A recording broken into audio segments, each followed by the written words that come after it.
Hey everybody, welcome to week 3.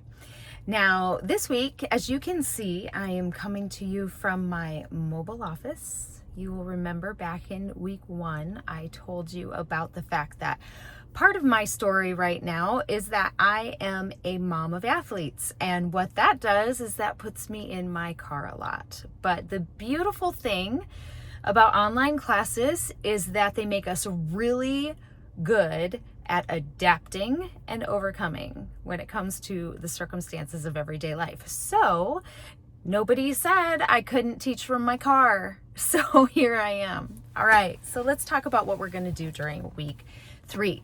Now remember, we are looking at the idea of argument or taking a position this semester from the perspective that every argument and every position that you take is actually telling a story. And hopefully, looking at it from that frame of mind or that frame around the idea helps us understand a little bit better how arguments work and helps us construct them. Now, during the first 2 weeks, you were the analyst. You looked at other people's arguments. You looked at how they worked, whether they worked well or not, and you were on the outside looking in at someone else's thoughts. This week, during week 3, you move to becoming the builder of the argument. Now, over the next 3 weeks, what you're going to do is you're going to build an argument from your own brain, okay? You're not going to do a lot of research yet. The research comes later. So during weeks 3, 4, and 5, we're not doing much research, if any. You really shouldn't be doing any at all. This should be coming from your brain, your experience, your life. And you are going to construct an argument.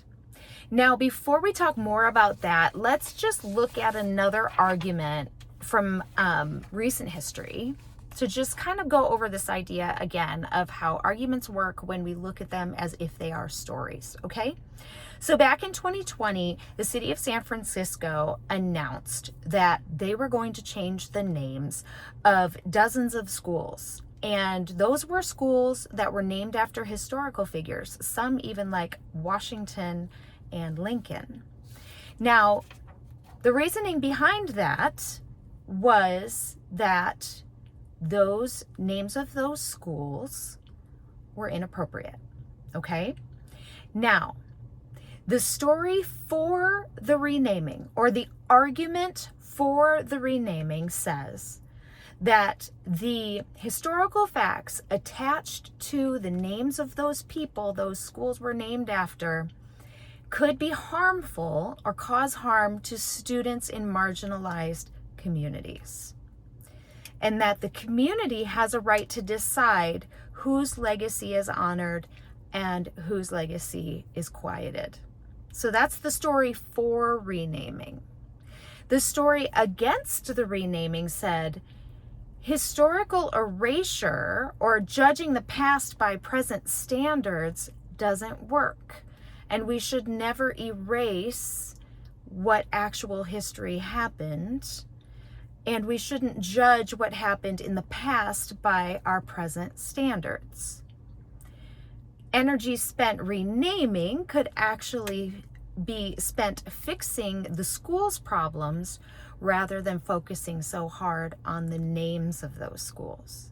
So there was a story in support of renaming them, and there was a story against renaming them. The facts were the same, but the story being told or the perspective being taken on each side was different. It just depends which story you want to inhabit, okay? Now, same school, or not school, same city, same schools, same historical record, 2 completely different stories. That structure is a position argument. There's a conflict, there's affected parties, things are at stake, and there's a proposed resolution. It works as an argument, and it works just like a story, okay? I hope that these examples are starting to be helpful for you and that you're starting to see where we're coming from on this, okay? Now, what makes a position argument so hard? It's not the research. You're not even doing research yet. So research doesn't make positions hard. The writing doesn't make positions hard. This is the hard thing about taking a position. When you take a position, you have to commit to a stance, and it has to be real. And if it's a real stance, that means somebody can disagree with you and somebody can push back on you. And we don't like conflict. We want everyone to agree with us, don't we? A lot of the time we do. And so that's why so often people shy away from taking a position on an important topic, because they don't want to deal with the pushback that's going to come if they adopt a real position.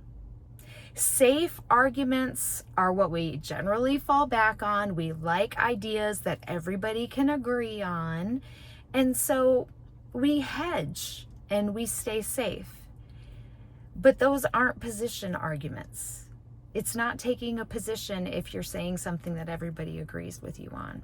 So this week, you are going to start with something that matters to you or people you know, okay? It's really important that as you choose a topic to take a position on, that you don't reach too far from home.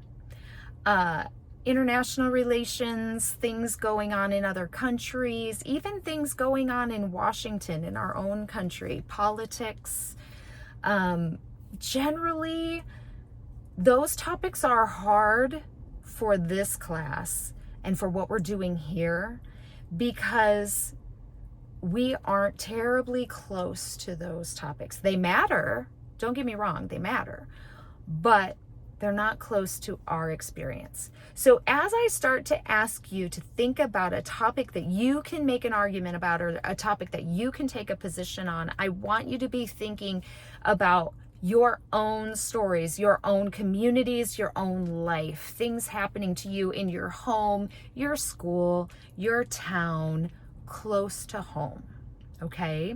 That's the first thing.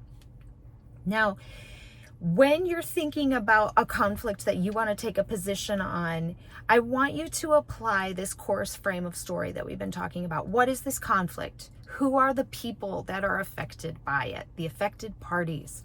What's at stake for them? What could they gain or lose? And what proposed solution do you see as the natural answer? Those are the parts of an argument proposal, okay? That's what you're going to start working on creating. This week's discussion is going to be a thinking out loud space where you guys can share your ideas with each other and kind of bounce ideas off of each other. I want you to make sure you use it that way, okay? Don't just hurry through it to try and get it done fast as part of your week to check off the to-do list. Really use that space to think out loud and push on each other's ideas a little bit and see where you land. Your classmates' responses can often help you see angles that you might have missed. So see that as an opportunity and be brave. This week, you'll need to do your reading. It's posted in the module, in the week 3 module. Get your reading done before Wednesday so that you're at a good pace to finish all the work by the weekend. Your quiz is also due Wednesday. The discussion, your first discussion post is due Wednesday, and then your replies are due Sunday as usual. And then you'll be doing a toolkit assignment this week again as well, and that will be due on Saturday. It's going to help you generate ideas, draft a thesis, and plan structure for your argument. Now, like I said at the beginning, the next 3 weeks build on each other. Your thinking this week really matters. So make sure you're really invested in it. Don't farm it out to AI. Don't glaze lightly over the instructions. Really dig in this week and do some thinking, okay? Take topic selection seriously. Choose something you have some big feelings about. Your conviction makes better arguments. If you really have strong feelings about something, you can make better arguments about it. As always, reach out if you're stuck. I'm here to help.